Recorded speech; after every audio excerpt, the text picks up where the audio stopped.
Hey everyone, happy Friday. Mogging it up in here. Um, Mog, make zoom in, whatever. We'll officially roll the intro in just a second, but joined by the illustrious Lush of all Lushes. It's funny because your YouTube channel is Crypto Lush 1 because there's some other, frankly, loser who's camping on the other one.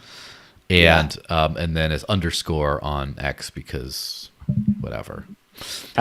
You know it's funny. It's on Twitter too. Someone already had it. If you wanted to get a dash username at CryptoLush, if it's a short one like that, right? It's not like CryptoLush 5587 or something. If it's just a short one, there's a 2-week voting period where like the entire Mastodon network votes on if you get the name or not.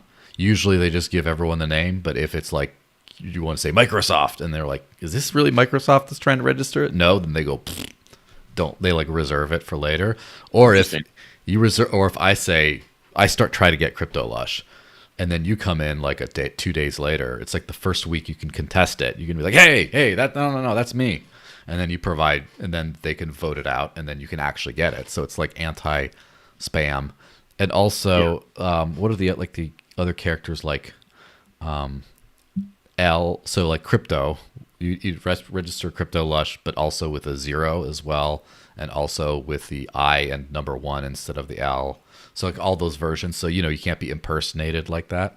So that that's a good feature. It's a little clunky because sometimes if you want a juicy username, like a good one, it's like let me get it, and it's like two weeks. But right. If you want to, once you get it, it's fine. How many master nodes are there? 3,000 to 4,000. Oh, dang. And okay, cool. There's an evolution master nodes. There's a few, like a couple hundred of those, and those are like 4x master nodes that just run the data network. But yeah, so that I just thinking about the getting the right name and not whatever else you had. Which, by the way, everyone. If you're watching here, let me know how the sound is. The sound seems fine from this angle, but sometimes people are like, "Oh, I can't hear you," and then I got to do something. Sound good on my end, for what that's worth. Yeah. Cool. So I'm gonna retweet. I'll retweet your retweet because Yo Dog, I heard you like retweets. Yeah. Fun stuff. This is like the old cliched proverb of "May you live." The curse of "May you live in interesting times" is certainly in full effect. Yeah, you're talking about just like everything. So all of it. It does feel like just a minefield. Yes, an absolute minefield. But like, I think here's the thing. I kind of feel like if I could tell anyone to go back in time, be like, okay, go back to 2011 to 2013 to 2015, whatever time in crypto, if you could go back then and then just write it out to where it is today, probably the only one thing that makes sense is get a decent bag of Bitcoin and then just like ride everything else. Like just ride the wave. Like experiment with this, buy this, sell this, use that. It just don't care. Because like Bitcoin's the one, as far as the actual price is the one is performed decently consistently over the entire span so far. So it's like once you got that taken care of, everything else is just you don't care. Buy some Luna, lose it all, who cares? It's a good lesson. Go do THORChain. Oops, lending got frozen, whatever. Yeah. But don't get upset about it. Oh my gosh, my gray hairs. Just like enjoy watching one of the most crazy innovations in the human experience so far. Just come together before our eyes. Yeah.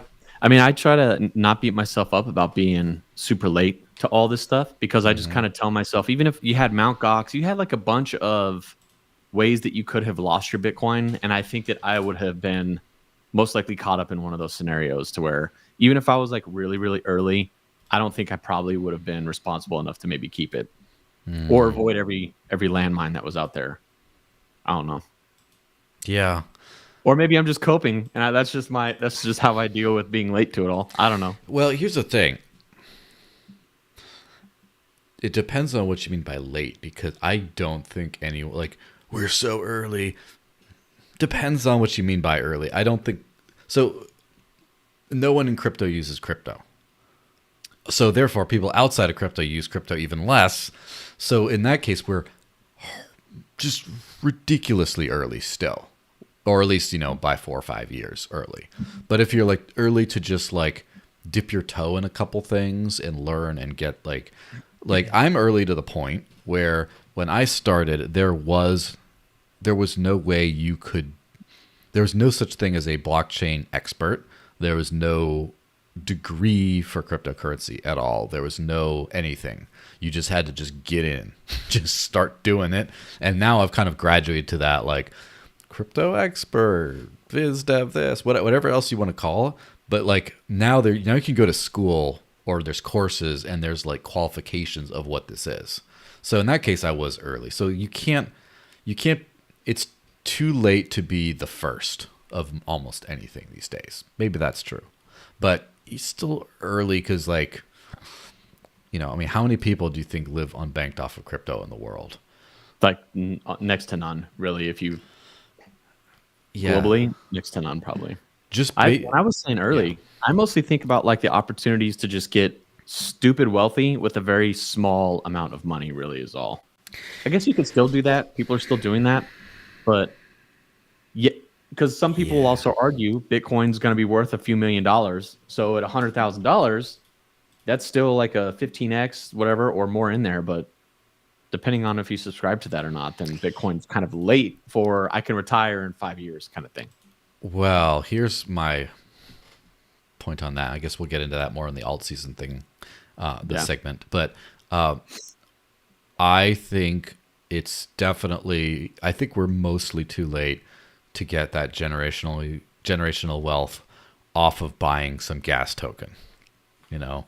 Like, I just bought the coin, and then I think that if you do something like ape into TCY, for example, like just buy all, and people don't even know what the hell that is probably, but if you just ape into that, there's a possibility that if you wait 10 years now, you're going to have a big bucket. Again, you could also lose it all. Let me be super clear with all this kind of stuff, but like a big bucket from like, you spend like, oh man, I scraped together all my pennies, got 10 grand, and I bought, 10,000 TCY. And then by the end, it's just like, wow, well, that's now worth 15x or whatever. But then the revenue from that I'm keeping on going, now I'm like set for life off of that. That is still, we're not early for that. There's still a lot of those things. I think those, like, or if you launch a new like Radium or Uniswap or whatever, and there's a revenue share token for that, those are always going to be there. But it's just like stocks. It's just like you can still be early on the next Nvidia, whatever it is, Amazon, whatever the stock du jour is. You can still also be very early on the next MicroStrategy, or strategy as it's called, as long as you know how to get out before it explodes. But anyway, let me actually roll the intro before it's like cool. 13 minutes of pre-show. All right, everyone, 3, 2, 1, go.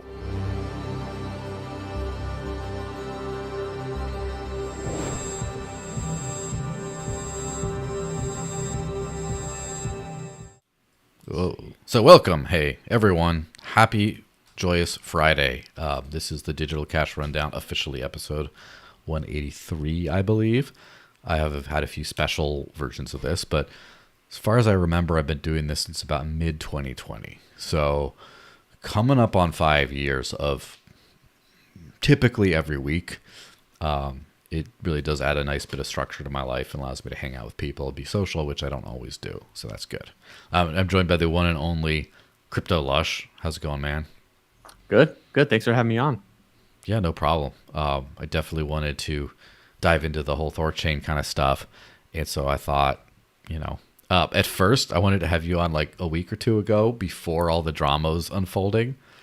And it was just probably a little premature to be talking about that. But now it's like laid out. And now I think we can kind of cover that. Yeah, pretty closely. Alex is dropping. I guess the main thing was people were worried about the dual LPs, but it looks like that has a solution now. So that should be good once they actually implement the stuff. Yeah, for sure. I hope it's like, yeah, I hope everything starts to actually get solved on that thing, because it seems like the idea sounds good. I hope there's just no more hiccups. Yeah, I think most of it is settled already. The TCY makes sense with savers and lending, and then all that was left was that dual LP. So they're going to keep the burn, which is good, and with the dual LPs, they're going to keep a portion of the leverage in there for them. So they'll be able to, if Rune outperforms, they'll be able to recover all of their impermanent loss, hopefully in the future. But I really like it. I don't know if some people fully understand TCY and the potential benefit of it. Yeah, well, let's go into this stuff officially just a second. So let me just first off do the morning shill o'clock or whatever, the first shill, but with Coin ATM Radar, because they're so generous to keep sponsoring this podcast. This podcast is very proudly sponsored by Coin ATM Radar. When buying crypto with cash, an ATM is much more reliable and safer than meeting some rando in a rando place. And unlike an exchange, which could freeze your account or ask, "Hey, what's the origin?" or try to KYC you for that one like USDC dust that someone sent to your wallet or whatever. Anyway, unlike all that, you truly own all the crypto you buy. With Coin ATM Radar, you can find crypto ATMs and other services where you can buy or sell cryptocurrencies for cash. On the website, you can search by coin, address if an ATM supports selling as well as buying, and you can also search by geo area, which is country, state, city, etc., and compare actual current fees at different ATMs. If you want to find out more, go over to coinatmradar.com, which is COINATMRADAR.com. So a funny thing about that, other than you heard about that dusting attack thing, right? Where someone From Tornado Cash, like a long time ago? no, this is more recent. I forget it. It's been affected. I think it's Coinbase. I'm almost positive I think it might be. I think it's Coinbase. Someone sent someone something on Base, like a USDC on Base or whatever, to everyone, and then they're like, "You need," and now like there's people who just received $1 who now give this like, "Can you please provide identity documents and stuff for the sender of that funds?" And now it's just chaos. But just custodial things. Maybe I'm sorry to get like distracted, but maybe No, you're good. Maybe Coinbase, actually, what do you think about them in the space? Because they seem to, there's gonna have to be something that bridges the gap, and I think that's where a lot of people think Coinbase could be good with their wallet, and then maybe you go from the centralized exchange into DeFi, but you're still dealing with a centralized exchange, so too much risk there, at least in my opinion. But they do seem to promote positive DeFi things from time to time. I think it must be an EU thing, like a Mika, which would make sense. Everything awful is like, it used to be the US as the king of crypto awful. Did you see what they're doing with even the encryption stuff with the Apple? With the EU is? Yeah, I guess today they're talking about requiring Apple to put a backdoor into all of the drives, but I guess all users, not just EU people. So the EU is requiring everyone, supposedly. Yeah. There's an interesting thing where, of all people, Mark Zuckerberg was talking about this, about how the U.S. government should stand up for U.S. companies worldwide, and basically was referencing the EU doing their bullshit. Yes. It feels like an act of war if you're going to try to require a backdoor, or Apple's just going to have to get out of there. And maybe that's what they want. I don't know. I think at some point it's going to have to like blink. And this is where it could turn into like a 2.5-hour geopolitical podcast and not just a crypto one. But I heard rumor that old Teabag, the commander-in-chief, is not he just stopped interacting with EU officials entirely, and he only talks to like individual country heads of state. So he's just like cutting out the EU out. I'm just like, Interesting. Yeah, I think I did. I think I did see that headline. And when you say that, you're talking about Trump, right? Yes. Okay. I just got tired of that one syllable name so much over the last 10 years, isn't it? It's been like 10 years so far, and Yeah. we're going to hear it a lot more too. So I just like calling him old teabag. It's a little funner. That's fair. Yeah. I just want to make sure that I knew exactly who you're talking about. Yeah, there might be a few different teabags out there. Yeah, so I just wanted to put on the screen this. So there's a screenshot that says, "Where are you sending your BTC? The EU's transfer of funds regulations require us to collect this info." And then whoever was posting that said, "Had some dust on Coinbase, tried to send it to my own wallet, and it requires me to KYC my self-custody wallet. Screw the EU." That's not 100% what I was talking about, but that's the same kind of law. And this is, fun fact, why Monero specifically is delisted everywhere in the EU, because they don't really have an ability to see where it's going out to, and so you could prove that you own that address. And you could with Zcash and Firo and some of these other coins, they have an exchange only address that would allow you to like always see the address that sends to and from an exchange, just so you can, and then it can be all in the dark after that, but just for that one little compliance thing. So we'll see how that turns out. Good luck with that. Yeah, not looking good. I hope that we can keep some sort of, as your podcast is called, digital cash. Hopefully something like true digital cash. I wouldn't be surprised if we start seeing, even with paper cash at grocery stores, or they start making you KYC or doing some sort of facial recognition or fingerprint thing, even if you use cash, just so they can track what you buy, because that's really what they want to do anyways. It's not what medium you use. They just want to be able to follow everything you're doing, in my opinion. Well, I think in the EU, it's pretty much there, because there's this feature on cards called 3DS or 3D security, which basically it's like 2FA for your cards.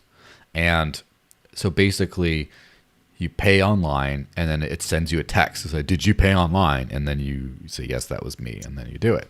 And that's mandatory in the EU. So that means all online purchases, and then over a certain amount, payments in person.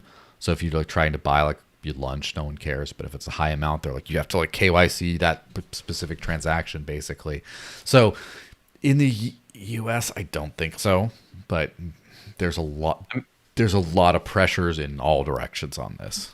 Yeah, if we don't end up getting that, and I don't know, maybe this was like the turning point where we can sort of reverse some of what everyone knew was coming. But yeah, I don't know. I think our Second Amendment here is probably what's kept us from going down as quickly as, and I shouldn't say down like that, but as sort of heading towards where the EU seems to be heading. Ours is slower, it seems, I think, because of the Second Amendment. Yeah, I would credit it. There's a lot of things to credit, but the Second Amendment's a big one. I think there's just the amount of crazies in the US, and I say crazies from like a positive and negative standpoint. Just the Europeans are so much more like orderly and like chill about a lot of stuff, and unfortunately that makes them easier to govern. So the Yahoo-ness does have its benefits. But so this proposal here, this I'm going to throw up the Alux meme here, or the post. "All right, THORChain, here's my proposal to get THORChain out of this mess quickly and in full force while keeping its reputation and TVL. World needs a rich and diverse, blah, blah, blah." Anyway, and then the GitLab thing that can basically, for everyone who's been living under a rock, THORChain has been doing phenomenally as a cross-chain exchange, but ran into some issue where the features collectively called THORFi, which is the lending protocol, savers, all the stuff that basically guarantees users a certain return or a certain outcome in a certain asset, that's not the native token, right? An external guarantee.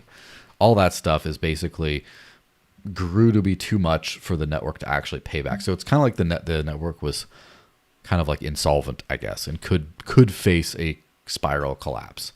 And so to avoid that, they basically paused redemptions on those features. And now the idea is like, how do you fix it? And so the one that's been voted in is Proposition 6 by Alex, who founded the Maya protocol. Good friend of mine, good friend of the protocol too. That is a fork of THORChain. And basically, the TLDR of all this is, instead of, like, let's say there's 200 million in debt now that can't be paid off, they're going to give an equity token of 200 million of this TCY token. And it basically, the holders of this token get 10% of the network revenue in perpetuity. And so it's kind of like giving 200 million revenue shares to these people. And then there you go. You're done with the debt. You get to move forward. And it pays them back with the one thing that THORChain is really good at, which is getting lots of usage and generating fees out of that usage. So that's just like the overview. Any thoughts on all that stuff before I just keep barreling through? No, yeah, you could keep going through it, I think. I mean, so it gets TCY. I don't know if you're probably planning on touching it. So it's going to get 10% of the revenue, if you didn't mention that already. But I think part of it that people are missing is that they can always sell that TCY token to get back potentially sooner than later, whatever the collateral that they want to get back. They can just sell the TCY, they can get it back, and then have nothing to do with THORChain after that if they wanted to. Or they can just sit on it forever and then just get payments until that adds up to their collateral. Yeah, so the interesting part, the context that I think is really necessary for this. A lot of people just in crypto are like, oh, you're giving some weird shit coin, now it's going to pay off. I don't know. It's going to, all this other stuff. Two things that make a lot of sense are the TradFi idea of, oh, you owe creditors a lot of money. Instead of going bankrupt, you're like, let me give you a dividend share. And they're convinced that we make enough money. We're not going to make the bad decisions that cause us to go bust despite all this revenue. We're going to stop that. So now you can expect this amount of money. And then, all right, there we go. Crisis averted. And the Maya protocol example, because Maya has the Maya token, which does exactly the same thing, except instead of 200 million, there's 1 million. And they were all created at the start, and they were all in, I would say, in the hands of the creators. So Maya it wasn't mined, didn't have a pre-sale, didn't anything. People who provided liquidity at the beginning, this thing called the liquidity auction. And again, some people watching are going to be rolling their eyes like, dude, we already know that, shut up. But basically, people that provided the bootstrap liquidity get matched in value with their native cacao gas token. And funny enough, the cacao gas token has been so much less pumpy and dumpy than the Rune token because it's not on exchanges, but also because they got the token roles right from the very start. And so the Maya token, the team had had all the million, and they were allocated in, I don't know if the team had the million, I don't know if that's the right way of saying it. There was some allocated to I think 10% went to an airdrop, so they incentivized the liquidity providers in the auction to hold. So some of the Maya token went to them if they stayed in long enough, but most of it, went to the So I guess that's what I meant is, whoever provided liquidity for a certain amount of time, so if you provide liquidity, all the cacao gets minted at once, and there you go. But if you don't immediately withdraw and dump the whole thing, then you get some Maya rewards depending on how long you had your stuff in it. I had a very small position in the liquidity auction, and I just haven't moved it because I'm like, I'm not here to make all the money. I'm here to just bootstrap this cool network. And so I probably got the max percentage of my allocation for whatever that's actually worth. But, and then just anything that didn't go to that, I believe that an initial fundraise by selling Maya masks, it was an NFT of some kind, and then they paid in Maya for that. Although don't quote me on that. That was a little before I got involved. But basically the team would just sell or pay, because I did do some work for some social media work promo for Maya, and they paid me in Maya tokens. So I think that's just what the team has is equity shares, and then they just either hold on to those, and then there you go. Or if they need to make payroll or whatever, they sell some to people or pay them or whatever. So, but the point being, they had this fun share idea since the very beginning, and now TCY is getting this cool new feature. So what I like about this situation is THORChain was awesome. It screwed up. It almost died. That sucks. And it's not just, oh, we get to save it we get to just clean slate it without any significant drawbacks, but we also get something cool extra out of it that, in my opinion, it should have had the whole time. So for me, it's like the ultimate, like as far as you can get with a near death circumstance, it's about the most win-win-win situation you can imagine, I think. I don't know if you disagree with that. No, I love the proposal. I just, I've been kind of bull posting THORChain the last like week or so, but that's because I had no exposure to any of the THORFi stuff because I didn't trust any of that stuff. Just personally, I wasn't willing to do any of that because it didn't ever really I guess it made sense what they were saying, but like my gut never really trusted it. So there's part of me that I can easily just say, well, let's just let's amputate the infected arm of THORFi. And now we're just going back to pure swaps. It's going to go back to the way it was when everyone fell in love with it in the first place. And all the risk can be added to the base layer, which hopefully the app layer. So for me, it's very easy to be like, this is sweet. It's going back to its roots. There's going to be this awesome TCY. Now we can buy that and get revenue like in infinity if we want to.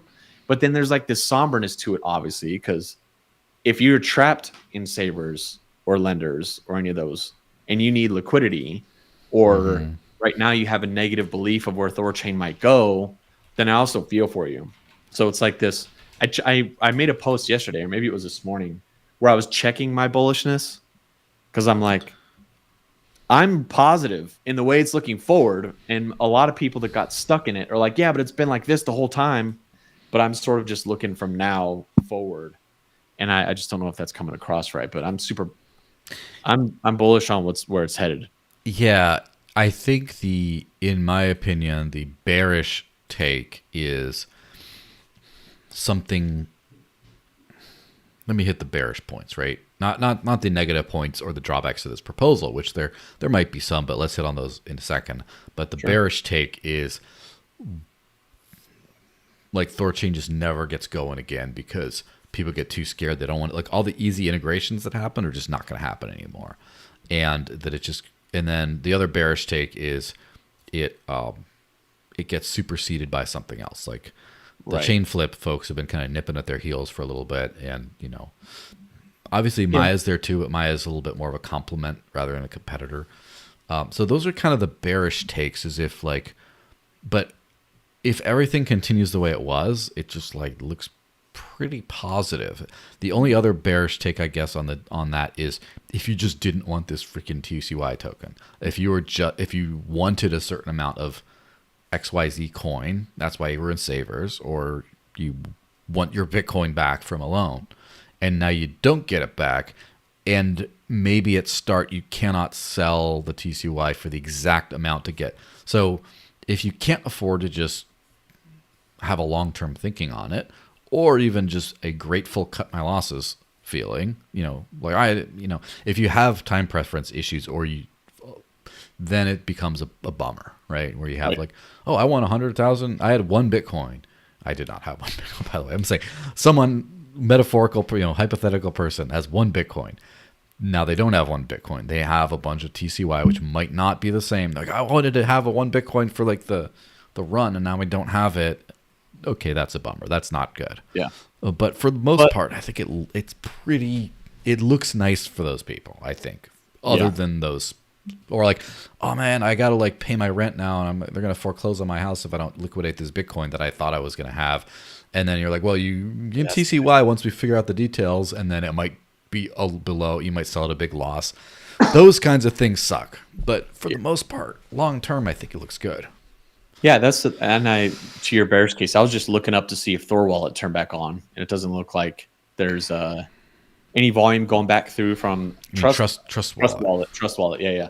OKX is on, so they're getting volume today. I think they might have turned off for a second, but I don't know. I think the longer it lives and doesn't die, mistakes are going to happen. I think so. I think there might be more forgiveness. Again, it's really easy, or it's everyone that got trapped in lenders and savers. Sort of, there's this innate thing that like, well, if I'm going to lose everything, I want everyone else to lose everything too. So, like, sink this ship. Like, it's not going anywhere. There's going to be no integrations or whatever. But if you're just somebody if you're an interface that just wants to earn fees and make money, then if this is one of the best games in town and they're changing it back to where it was and you already have the relationship, I don't necessarily think on the back end biz dev side of this, which is your involvement with like Dash, right? I don't know that gets that deteriorated, to be honest. So yeah, but if the volume does never come back, then that's where the problems happen. But I think the volume is still pretty good. I looked at let me actually throw this up. It could just be from people selling Rune, right? Because I don't think if it's just a bunch of people dumping and buying Rune, like that's not quality volume. Yeah, with even so that it is volume, but maybe not quality. But so I'm throwing up. It's just to die if that just continues, I think. So Xscanner has a good interface for the interface leaderboard, and I'm just throwing that up for today. Shapeshift's the #1 volume for today. And OKX is #2. A bunch of Asgard X is, of course, always there. They never turn on. But if you go down, let me hit just THORChain only. Number 15 for today is Trust Wallet. So they must have like just turned on or something. Ooh. But they're showing up for today. I know Swap Kit. $768, 3 swaps. But hey, if it came through, I didn't know there was that show more down there. I thought it would just show the top 10. So that's awesome. Yeah. It's so, so Trust Wallet seems to be back. Edge Wallet and some others use Swap Kit, and I'm friends with the Swap Kit BD guy. Wi-Fi's on there. And yeah, so everything seems to be mostly like back. And it's funny, I actually had a call with OKX, their deck side today, to try to get them to finish integrating. They don't have Swap Kit; they're doing their own thing, but to try to get them to do Maya, because you switch to the Maya thing, and then you don't see any of those kinds of things. But yeah, so it's pretty. I think that the revenue is going to come back. The thing that I had someone asking, who I think had like Bitcoin Cash savers, or at least I'd assume. I wasn't explicitly told this, but like it was a savers person was like asking about, well, what if this token goes to 0? And there are some interesting, things. And let me pull out, rearranging all my tabs and stuff for this thing. But let me throw it up on the screen. The Maya Swap has some interesting stats on this kind of stuff. So mayaswap.org. It's a place, it's like a order book type thing where you can peer-to-peer sell the Maya token, also known as Maya's TCY. And so, first of all, if you look at the order book here, you can see the buy versus sell orders here, blah, blah, blah. The Maya is priced at around $10.76 per token right now. And so that's not that bad, right? That's now I mean that it earned I think if you go to, I don't know if you have the calculator. If you look at the calculator, I just did a video on this is why. Yeah, there's like a section there. If you go to mayascan.org and then go to the earn tab and then click on the Maya calculator. Yeah, I'm going to get there real quick and then switch back. But yeah, I did look at that today. Yeah, it'll tell you how much in the last 30 days annualized what Maya is earning in fees. And when I just did a video covering some of this stuff. And at that time, the APY on that was like 1%. So you would either want Maya's volume to heavily increase or you want the Maya token to drop. And it just depends. But at 1%, currently, I don't know. So there's 1 billion Maya. There's 200 million TCY. So just for a Maya, whatever. Let's just say you have 200 Maya, and let's put this in the calculator here, right? Then you get like 27.59 per year in USD or at current market values, right? And of course they have a bull market begins, a bull market settles in, and an optimistic bull market, which gives you like 10 grand. That's crazy. I don't think so. But the point is, you have all these kind of calculators, but basically 2.76% APY is But that's for but Maya. I think that's incorrect because if you look at the Maya price on that calculator, is it still showing $5? Yes. But Maya's $10. Yeah, so it's half that then. Yeah. So that's what I was saying. If you look at actually on that calculator, the 30-day, how much it made in fees in the last 30 days, and then it annualizes it, it was like 13 cents per Maya last I looked at it. Mm-hmm. Up there, what does it say? If you just put one Maya into the box, the calculator. Yeah. Yeah, 14 cents per year. 14 cents. So then Maya at $14 would be 1% if you project that out revenue. So Yeah, that's just it's a little under that. So it's interesting to see, but if you just ignore the price per Maya or the APY percentage, it's just like the dollar amount that it generates. So 200 Maya, which would be the equivalent of 1 TCY if it was on the Maya chain, it's what, $27 a year, but that's because Maya has significantly less volume than THORChain. And so I think THORChain has roughly 30 times the volume, or they're 30 times the fees, something like that. So let me just do, so if you do 27.59 times 30, just like, again, this is not rocket science accounting here. This is Neanderthal stuff. That's like $827 a year per $1. Is that right? Yeah, I don't know. No, per 200 of these. So if you do, anyway, I'm starting to get lost in the math here real quick. I get what you're saying, though. You're taking 1 to 1 million and saying, what's that ratio of the TCY token? And then you're just multiplying that out in dollar figure. I see. But I just don't know. I see one time is typing in the live chat. I think he's getting triggered by my my terrible math stuff here. I'm sure he's done the actual calculations a little better. But the point is, I did it when I sat down and wasn't trying to do a show earlier, and it kind of averaged out. Like, the price of Maya is $10. So then you divide by 200, because there's 200 times more TCY, and then times 30, because that's like the revenue share volume or whatever. And whatever the calculation was ended up to be a little over $1 per TCY if it settles to about what Maya is. So that's kind of what the napkin what they're kind of pricing the debt at 1 TCY per $1 of debt. So it does. My point in that is it does make sense. Now, will it be $1 right out the gate? I don't think so. I think it's gonna be less. And then I think that maybe there might be if there's like a run of people trying to buy it, then I think it'll pump higher temporarily. But I do think it's going to settle at less than $1. It's just my again. This is not very. I haven't thought this through too much. My thought process on that. Okay, go for it. You're probably smarter than me on this. I was talking to Thoreau on this, Chad Thoreau, and so there's 200 million TCY tokens for $200 million in debt. So right now, like, let's say that THORChain is doing 30 million, but let's say that I think in the next 2 years it's gonna be doing 200 million in annual fees. Then the token would get 10% of that, which would be $20 million. So 200 million tokens, $20 million is 10 cents per token. And if I'm willing to earn 10% APY, if I'm willing to earn that, then I would be willing at that point to pay $1 per TCY to earn 10 cents per year. So for me, I'm just going to be watching, I think, but then you could speculate, because if THORChain is doing $200 million in revenue, the rune price will probably go up too.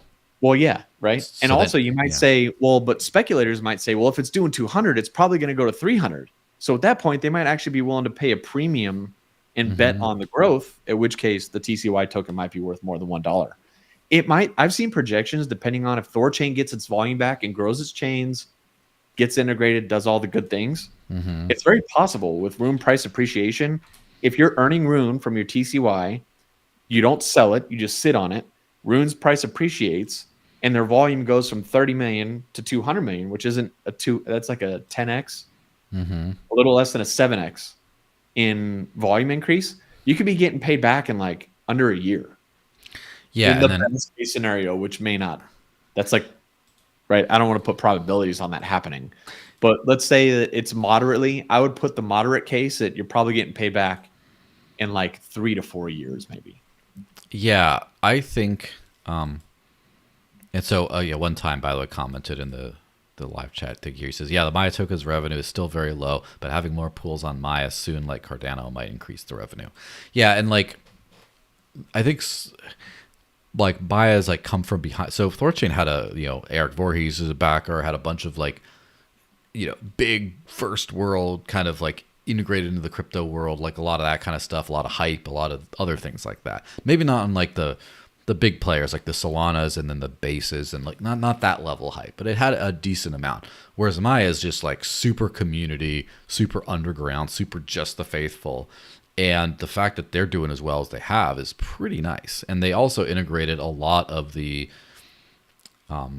so the Maya strategy, like the THORChain, I think bungled its integration strategy a little bit, and I think they're going to fix that moving forward. That's a separate conversation. But like Maya was always we'll take you. And so like Dash has taken a while to start getting some good volume and numbers and stuff, partially because they paused the chain like 8 different times. And so like that needs to get smoother. But also there's a bunch of Dash boomers. There were at least no like Web3 accessible wallets even that supported Dash at the time, like control wallet style things. And so like there's all these things, and then just like they added Kujira, which is great until that went kaboom. And like, so there's all these like minefields that the Maya team had to go through, but now it's just growing, and I think it's going to keep on growing. But I guess the point is, let's just say $1, $10 per Maya, makes sense because that's what people pay. $1 per TCY makes sense, but I think that you get a little bit of a risk prorate on that, where I think it would probably make sense to pay about $1 for that. But because we just went through this calamity, then people are going to be risk averse and be like, well, I don't know if the volume's coming back. Well, I don't know. So because of this extra risk, I think it's going to be like, for a while, it's going to be like 50 to, just my napkin idea, 50 to 80 cents, somewhere in that range. I don't even think it's going to do that for the next, it might take 6 months from now. Cents, yeah, maybe it'll probably be around like 50 cents, maybe in like 6 months from now. Yeah, and that's guesses here, by the way, not financial advice. I have no data behind this. I'm just giving gut instincts. There was like I forget which dashboard it is though, showing that THORChain, if you annualize like the last 30 days of fees, was starting to earn that $100 million a year volume right before this sort of blew up. I think the THORFi stuff. So I think it's on the verge of really going places, especially with more chain integrations, but we're just going to have to see where it plays out. Yeah, the TCY, I wasn't trying to suggest that TCY, and I know you weren't trying to say that I was, but I'm not trying to suggest that TCY will be $1 even this year. But I think if THORChain starts from their foundation, especially you got Rujira Network launching in the first half of this year, you've got all these potential volume things. I think if it performs, people will be really lenient on its THORFi history and be like, yeah, that was a mistake. Let's move forward kind of thing. At least maybe that's just cope from my side. It could be. What I personally, although my personal opinion on like the Ruji stuff, I think could be cool, but would just be really like, this is my like hater bear take, which I don't fully believe this stuff, but it's like, it's in the back of the head a little bit.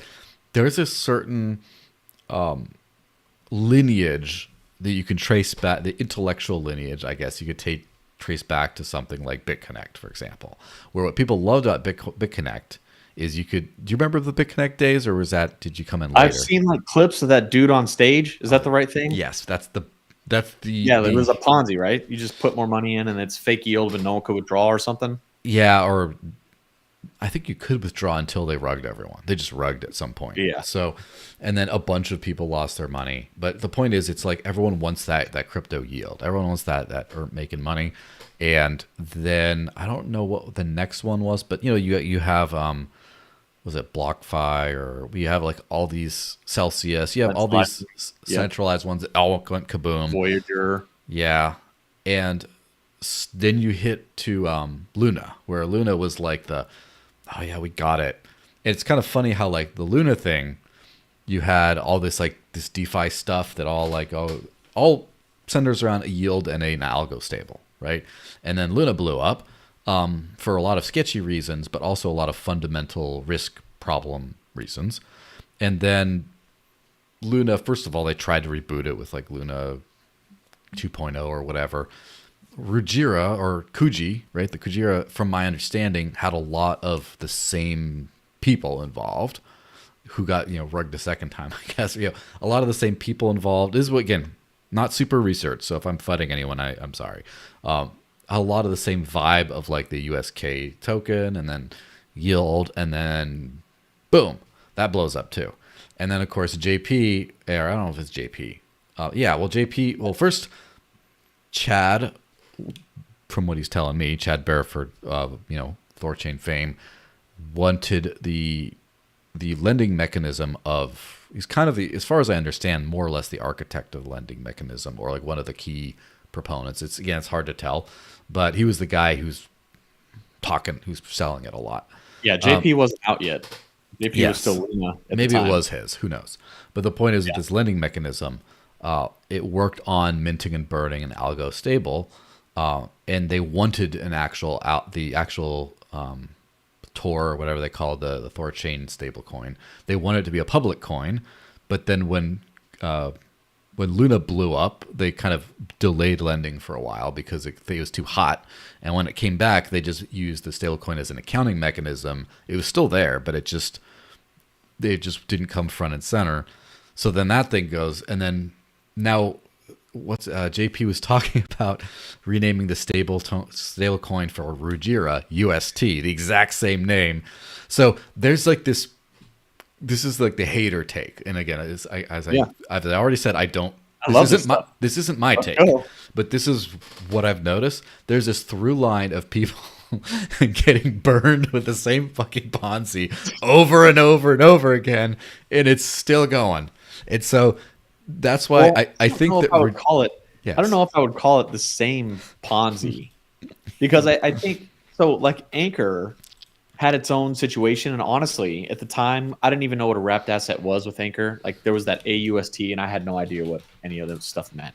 But Luna had a certain thing, and then I think that with Kujira, it was like a deliberate trade. I could be wrong on this too, because I wasn't a big fan of Kujira because they had closed source contracts. I think it's a big thing, and I like open source stuff.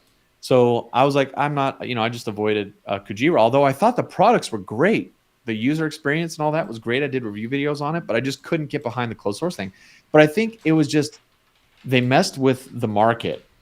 They tried to inject their own liquidity, and they leveraged it to add it to the market, I think. And then when it started to unwound, because they had an issue, I guess Manta or something like this. Yeah, they did leverage their ops fund, which is hilariously bad. But it unwound and then led to de-buying it. And then, but the stable coin over on Rujira is going to be Bitcoin backed, and no one. Maybe some internal folks do, but no one knows what that's going to look like. But I think it's going to be Bitcoin-backed, collateral-backed, non-Ponzi. Let's just pray to God, stablecoin. Yes. We'll see. Let's hope. But give me I'm going with your hater case. Well, just with the hater case, that's what makes, because Rujira seems like it's going to be, and this is just a very vibes-based thing. It's not very, whatever. It seems like it's going to be in the same neighborhood at the things that keep on trying and keep blowing up in their faces. So that doesn't mean I think they should try it, especially if it's sequestered, especially if it's not like nuke THORChain like all the THORFi stuff did. But like, well, there'll be interest. Yes. Right. It'll make banks do certain things for a reason. And so instead of trying to make crypto seem like a unicorn, magic fairy dust place where you can just do things economically that don't make any sense, I think that they're going to be much safer with this. But I mean, I'm also just, a lot of that is just hoping. Yeah, we'll hope that they are. As long as it's like compartmentalized as long as individuals carry individual risk and individual reward, and it's not socialized amongst the rest of us. That's fine. But I think the killer app is, I mean, I don't want to sound like a chain flipper at this point, but like the killer app is just the swaps and making it work well and make everything. And that's not the only killer app, by the way, but it's the core. It's the bread and butter, you know? Yeah. So that's... Yeah, my only thing with... I like chain flip too. My just, the only thing for me over there was just... And I know that I'm not trying to fade chain flip at all. I have no issues with their community or the project at all. But just everything being paired with USDC. And I know people will argue, well, if USDC is going to shut down our pools, then we have bigger issues to worry about. But for me, that's the only real thing that I wasn't a big fan of. I don't even know. I know a lot of people talk about VCs and there's like tribalism. Yes, but, I'm rooting for them. But yeah, that's here's the thing about that. That it's better than Rune and it's worse than Rune. And right. I think that Rune is better. The Rune idea is better. I'm not sold on this, but I'm pretty sure it is. And this is why. The problem with THORChain, and I guess a little bit more of the My protocol, but a little bit as well, but mostly THORChain and the THORFi incidents. The reason why that was an incident is because you had risk introduced because you made external guarantees. The network guaranteed you will get this much Bitcoin out.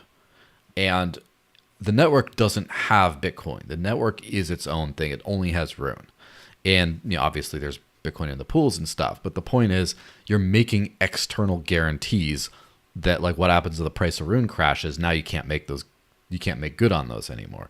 And so that's the good thing about having everything as internal as possible. Like TCY makes guarantees it can absolutely deliver on, which is you buy or hold this token, you will get 10% of the money in Rune that the entire network generates, period.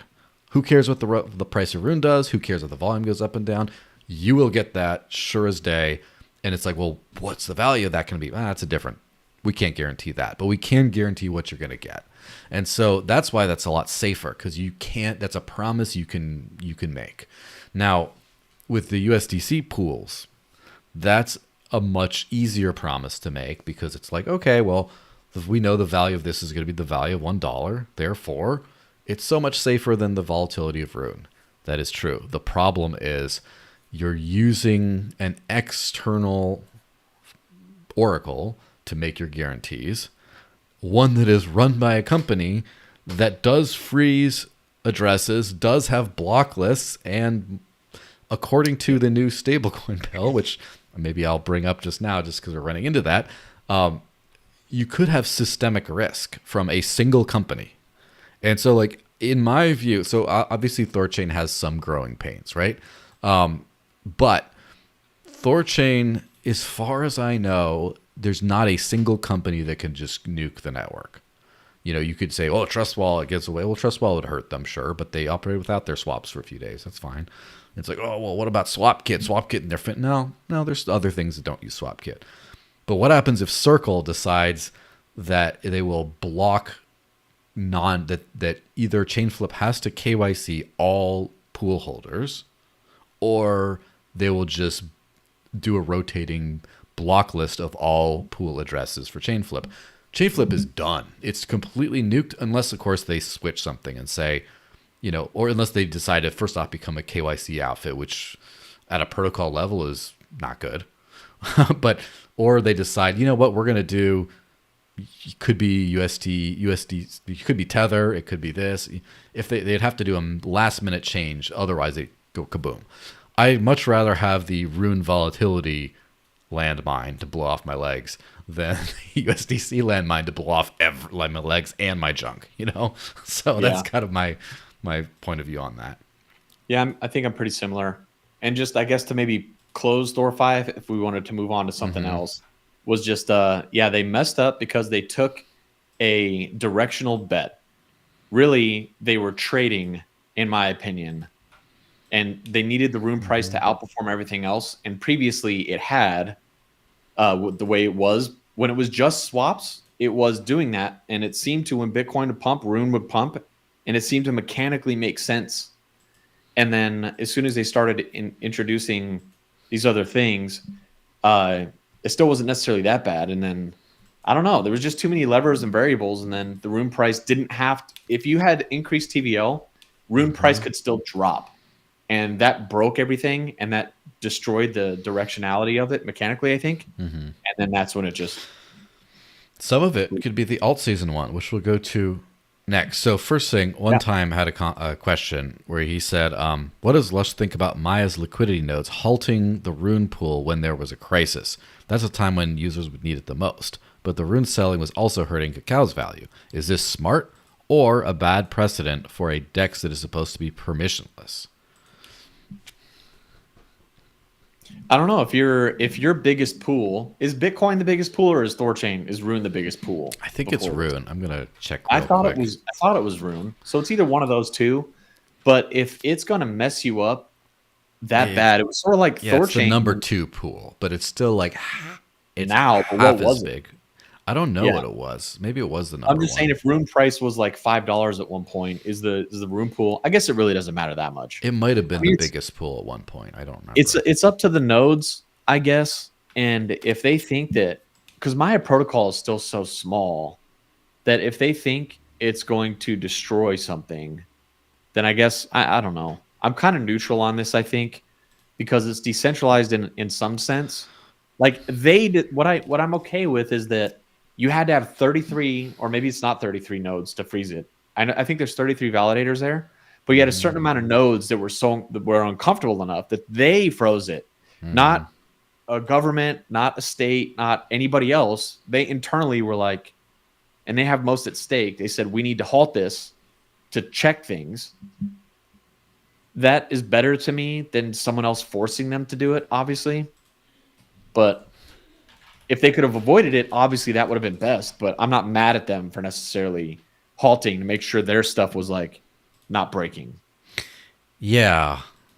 And it is a kind of interesting mindset because THORChain and the Maya protocol are big DEXs, decentralized exchanges. They're exchanges, they run like an exchange, like the business of an exchange kind of, but they're decentralized, meaning no one party controls it.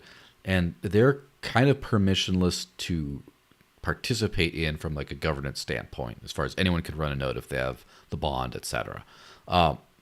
Now they're not permissionless. They're not completely permissionless though, or sort of censorship. There, I guess.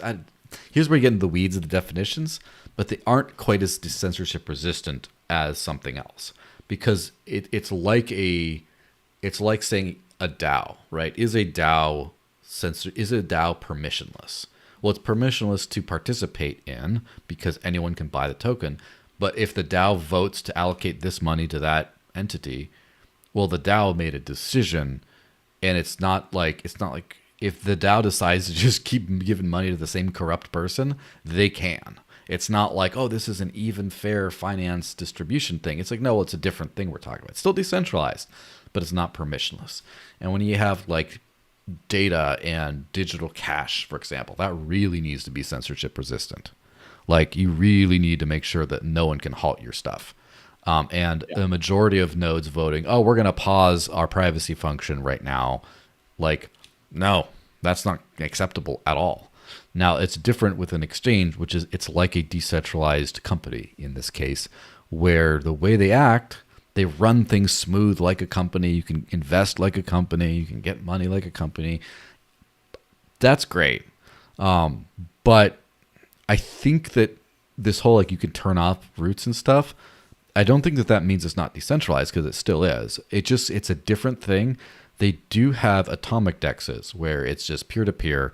You can say, I want to trade this coin for this coin. You sign a little transaction, boom, it just does it, and you can't censor. No one can censor that. And for adverse circumstances, that's the way to go. But like Maya and THORChain are not for like wartime necessarily. I think that they're more for the everyday, but still, out of centralized control. And so yeah, I think like, am I going to trust my life savings to the protocol? No. Am I going to trust my life's work to where like if I can't access Maya, I'm just like I'm in a bad position, like I cannot feed my family or I can't do this? No, I'm not going to do that just because it's like a group business sort of. It's decentralized and it's mostly permissionless, but there are these little tweaks. Now, if the AMM system becomes so much smoother at some point and the risk is down, just like they got rid of the Mimir for JP to be able to just like nuke features, just like they got, I love that guy, but holy shit, why did you do that? So just because they got rid of that feature, maybe the ability for nodes to pause trading, maybe that feature can be sunset in like 5-10 years. I don't know. What do you think? I don't know. I think that you should still allow the nodes to, because I'm with you where I think it's a shade of gray. Like THORChain is not Bitcoin. It's not Monero. It's not a singular, it's a network that facilitates stuff. I don't think that you can, it's always going to have to be maintained. There's going to have to be checks and balances. And the token it's how the security in the network sort of works. There's too many other variables. Like Bitcoin is still going to operate, and it doesn't matter if Bitcoin drops to 1 cent right now. But if you have these protocols that have a security model with many participants, then I just don't know that you can ever, maybe.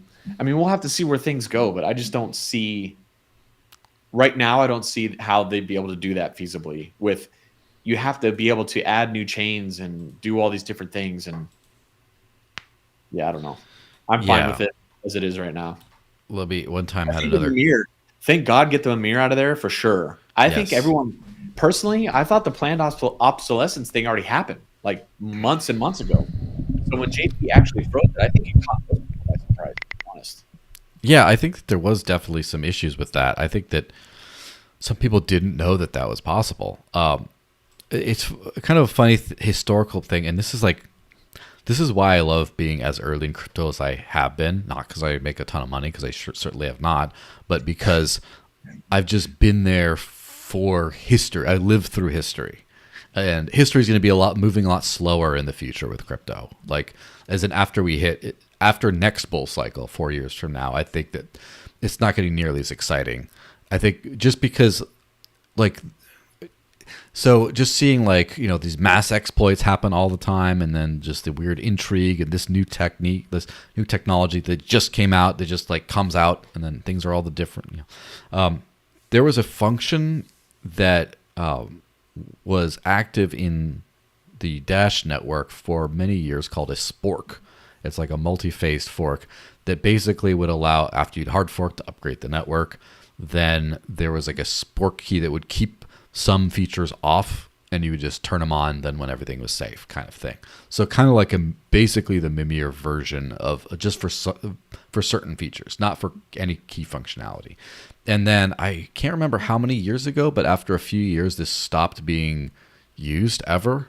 And then a couple, relatively recently, it was just like, oh, we still have that. Yeah, let's just write that out of the code. And that just got, and like no one there was no fanfare around this feature getting like nuked because like no one had used it in years, and no one was like, oh, by the way, we just hard coded the values of this right now. It's not changing. And so I think the Mimir would have gone away like that, maybe with a little bit more fanfare, but JP is a adrenaline junkie after his fighter pilot days, and he got the ride. He took us on a ride, that's for sure. Yeah.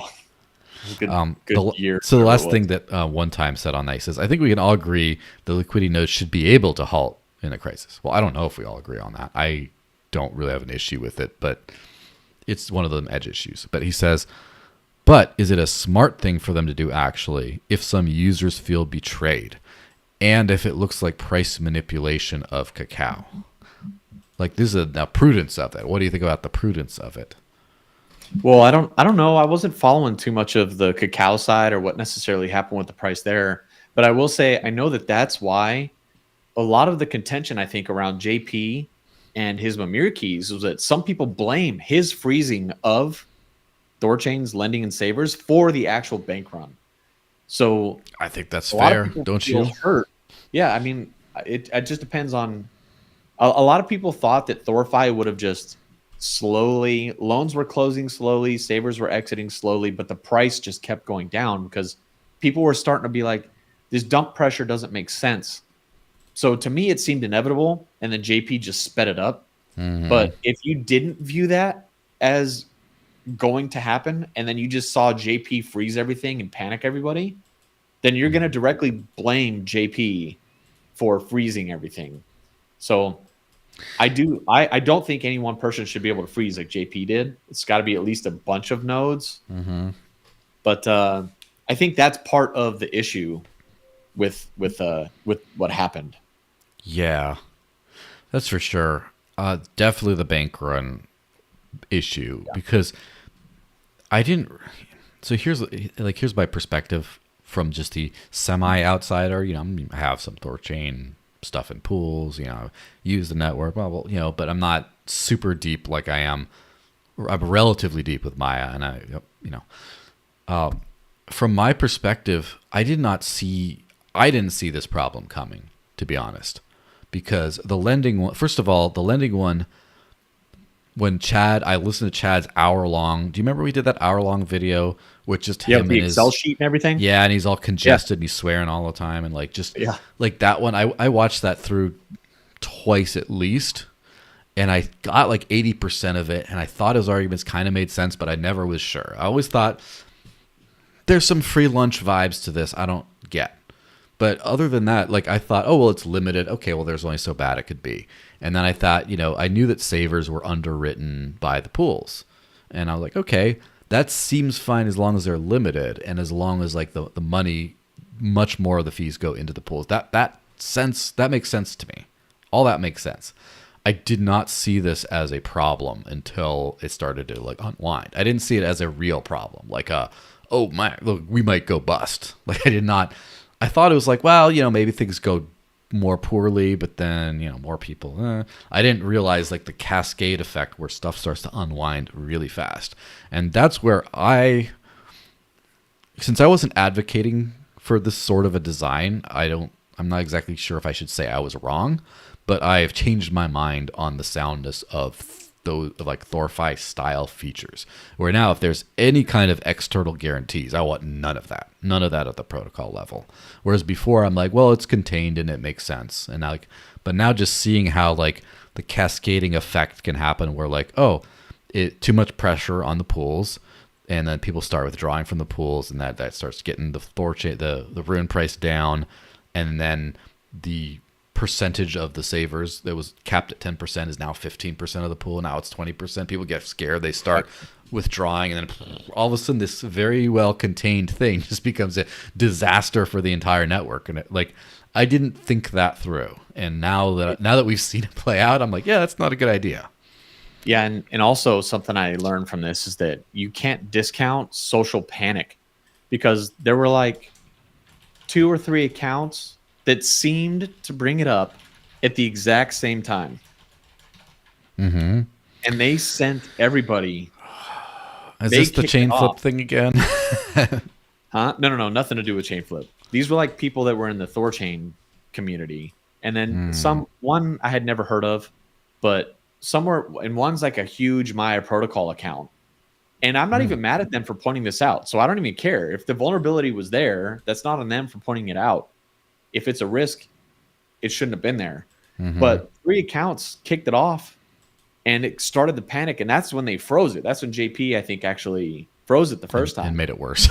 And then made it worse. But those 3 accounts that really started it, it was 3 accounts with a few tweets that kicked the ball rolling. So you just can't discount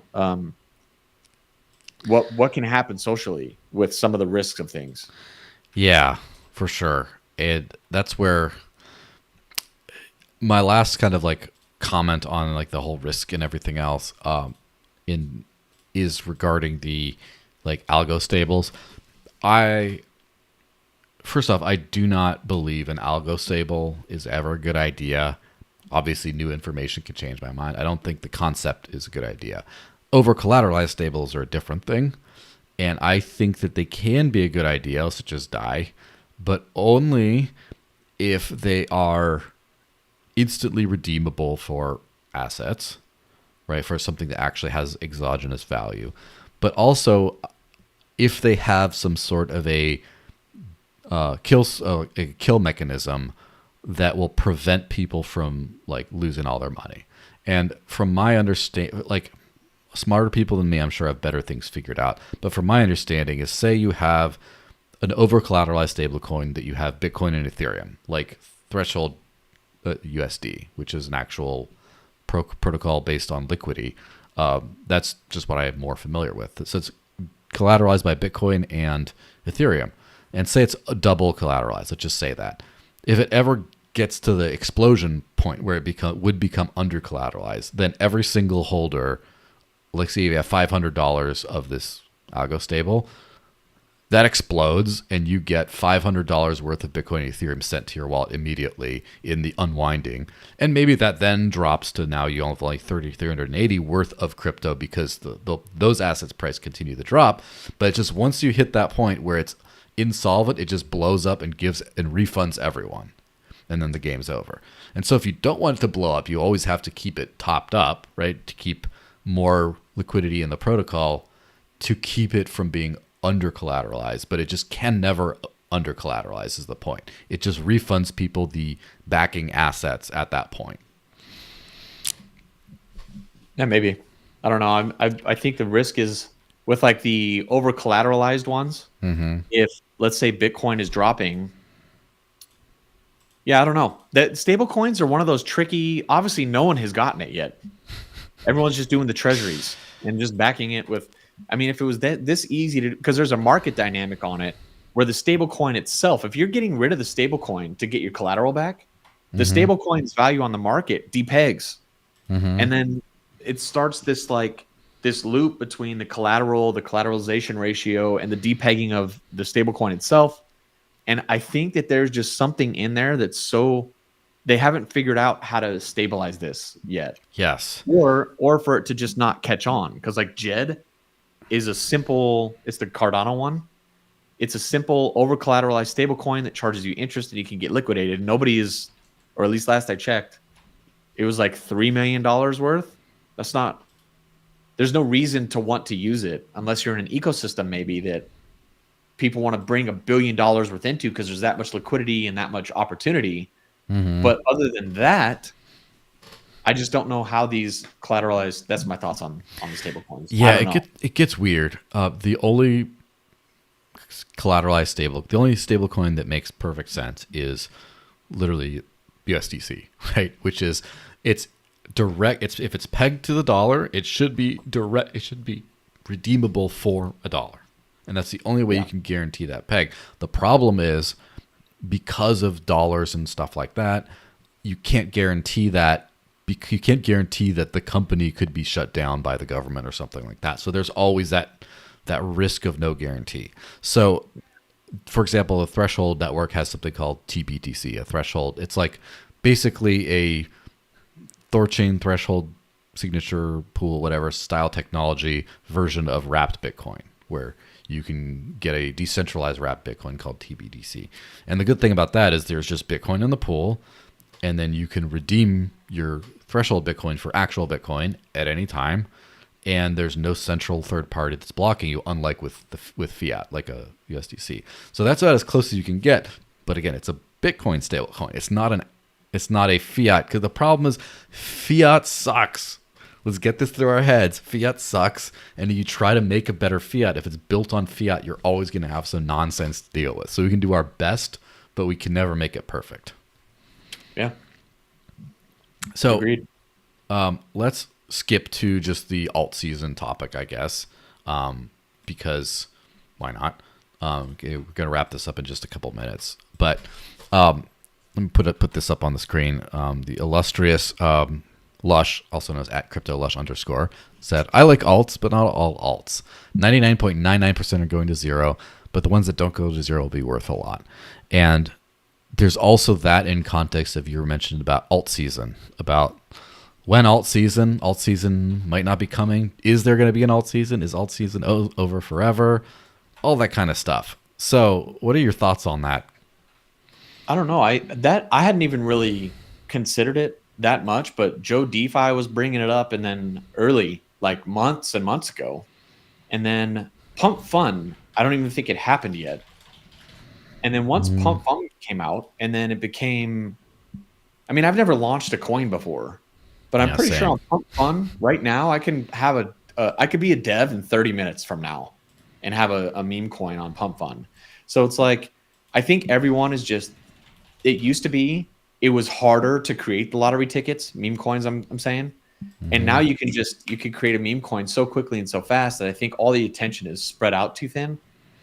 And not only that, it used to be that, at least in my opinion, new projects were launching and they actually had to bring something unique, like a new consensus or like privacy or like DAGs or something else. And they would just, kind of make different combinations of those layer one altcoins or a DEX with a new liquidity pool model or something like this. And you stopped having to, like, people don't care about that anymore. It doesn't feel like, and maybe there's going to be a shift around to it, but I think everyone's just burnt out. And I don't know that we've seen alt season just because it's speeding up Bitcoin maximum, essentially. You're going to do meme. You're going to do another meme. You're going to maybe try one L1 that just goes down in value. And then you're going to say, I'm just going to buy Bitcoin. Yeah, it's so funny because none of this actually makes sense, but it all makes 100% sense. Where I also think alt season. So here, people are gonna be mad at me for saying this. I think that alt season is kind of over permanently, and I don't know. I don't believe that strongly. It's just a vibe I'm getting. Well, when you see, okay, but so then going back to my tweet, so there's like alt season, I think, for alts, like for example, Rune is an alt. I would consider an alt. Monero, I would consider an alt. Anything essentially besides Bitcoin, I consider an alt. So when I say alt season, I'm referring to like 99.9999% of alts are going to zero. Not that there's going to be, not that there can't be anything besides Bitcoin. Yes, I agree with that too. Okay. The thing is, what people are, and this goes back to the whole like stop buying gas tokens article, which I think compared to the attention it's gotten, it's like of all the stuff that I've written, it's way higher up compared to other shit that I've written that's done way better in terms of views and stuff. But the thing is, as far as that's concerned, like it used to be, people bought Bitcoin and then they speculated on alts, and then that's just the way it was. And now I think that people, over time, the alt sector has kind of been like, alts have been like like every coin, you see this pattern almost. It gets noticed, it gets pumped to shit, and then it's gone. It just never comes back from that. A lot, like you have things like Ethereum, which persisted for a while. Solana, it's too early to tell, but like there's some that get a lot of usage and stuff that then end up having multiple things. Most things get one good cycle and they're done. And I think that it's kind of like, because of just the lessons, it's like the risk, right? If you get burned too many times, eventually it goes away. I think that eventually people have been like, well, Bitcoin's the one that hasn't dumped. So the appetite for alt season has gone like unfairly away, where Bitcoin becomes captures all the market for solid cryptos. Like, the solid ones, it's like, well, just Bitcoin's the most solid, so therefore everyone dumps into Bitcoin.